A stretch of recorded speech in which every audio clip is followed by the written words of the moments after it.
nililinis ko, syempre. Yung wala. Patapos na ako. Hindi ka naman naglilinis ang motor ko ah. Bakit? Masama ba linisin yung motor mo? Ano nakahain mo? O, tinan mo, di ba? Patapos na nga ako, kumikintab na. Pinapa-oil ko na lang para kumintab. Bakit nga nililinis mo? Wala, gusto ko lang. Bakit? Masama ba? Yung wala. Ngayon mo lang nililinis yung motor ko ah. Bakit? Masama Tsaka nga ba pala ano, linisin? Ano? kanina pa ako hanap ng hanap sa ano ko sa ATM ko, nawawala. ATM? Nakita mo ba? ATM mo? Hindi ko makita yung ATM ko kanina pa eh. Nga pala. Ano kung sa motor ko, malinis naman to ah. Kaka-carwash ko lang na ito eh. Ha? Eh, maganda pag mas malinis. O, tinan mo, di ba?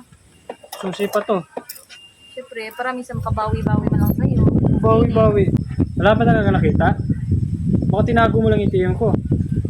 Ay, oo nga pala. Ginamit ko nga pala kanina kasi nag-shopping ako eh.